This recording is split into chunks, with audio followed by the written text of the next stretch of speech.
Dans ces campagnes, tout est classique chez Napoléon Pou. Quiconque peut en suivre est en juger les détails.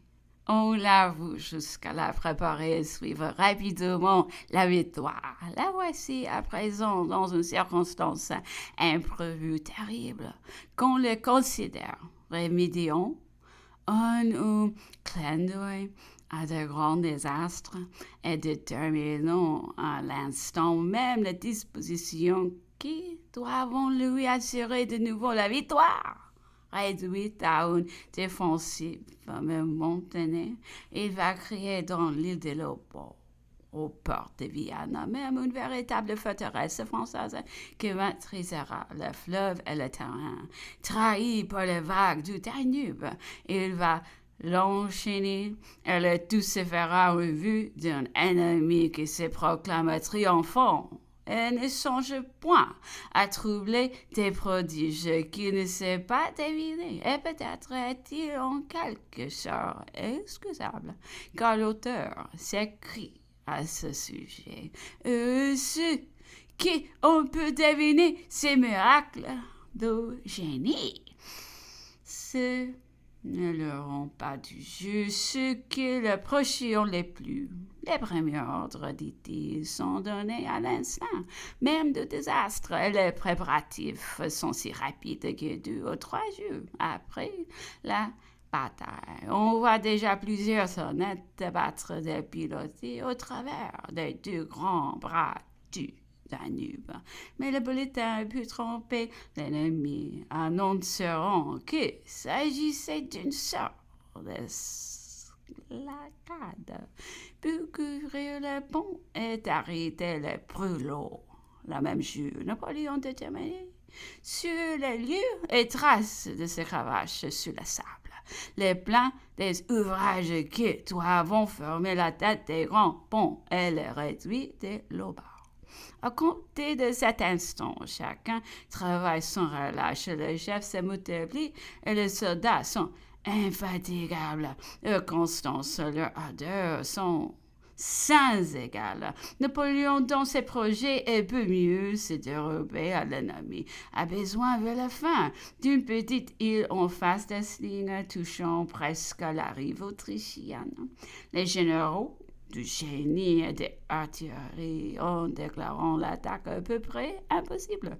Mais Napoléon ordonne, et en plein midi, une aide de camp des Mécènes traverse le Danube avec 500 voltigeux sous le feu de toute l'artillerie autrichienne n'éteint l'île en chasse ennemie. Si maintient contre toutes ces attaques.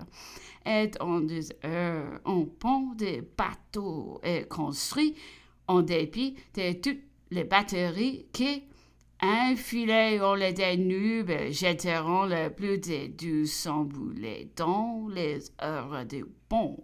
Sous un chef tel que Napoléon, tout avait cessé d'être impossible. Personne ne s'occupait plus de sa propre conservation. La vie, c'était la gloire. Il est vrai que le général ne s'épargnait guère. Napoléon faisait souvent lui-même la tournée des postes de l'ennemi et on approcha dans l'île de Moulins jusqu'à 25 toits. Son officier autrichien, le reconnaissant, vieux sur le bord d'un canal large, c'est 53 heures, lui cria « Retirez-vous, sire, ce n'est pas de votre place !» Parole admirable qui, vu le ressentiment du jeu contre Napoléon, la crise du moment et l'importance de sa disparition, honorant à jamais les rangs dont elles sortiront et montrant dans celui qui le prononça une loyauté et un culte à l'honneur qui ne saurions être surpassés. Enfin, au bout de 43 jours durant lesquels on le droit de se demander qu'a fait l'archiduc, que devait-il, que pouvait-il faire? Ce que l'auteur au surplus discute rigoureusement au bout de 43 jours, disons-nous. Tous les travaux se trouvant accomplis, ils étaient immenses et merveilleux. Et voici un échantillon.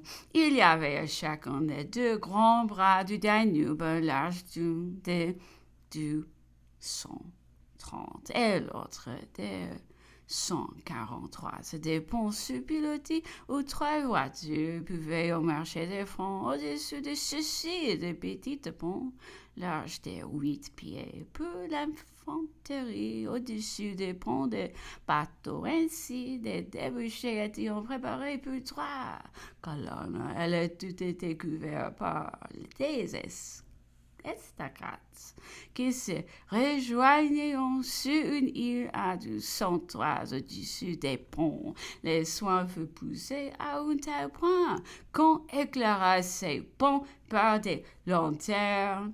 Des 10 en 10 étoiles se continuaient tout au travers de l'île de l'Opale, le long des chaussées qu'on y avait pratiquées sur un jeu de 40 pieds. Au moyen de ces lanternes, les chemins demeuraient aussi praticables de nuit que de jour. Des ronds écriteaux indiquaient à chaque embranchement toutes les directions pour les divers corps de l'armée. Ainsi, les plus minutieuses précautions avaient été ajoutées au développement de plus grands moyens. Cependant, l'empereur avait employé l'intervalle des travaux à réorganiser son armée et à reprocher de lui tous les corps dont il pouvait disposer. Les princes sujets lui avaient amené l'armée d'Italie au travers des beaux faits d'armes, couronnés par les victoires de Maman était arrivée avec son corps du fond de la Dalmatie. Le plan de Napoléon, des plus vastes, des plus décisifs, embrasse l'ensemble de ses armées et les divers pays qu'elles occupent. Toutefois, tant de coopération est à de si grande distance, non à ses yeux et dans sa pensée, que l'unité debout et d'action. Il va jeter sa grande armée au-delà du Danube et sur la gauche de l'ennemi pour le séparer de la Hongrie.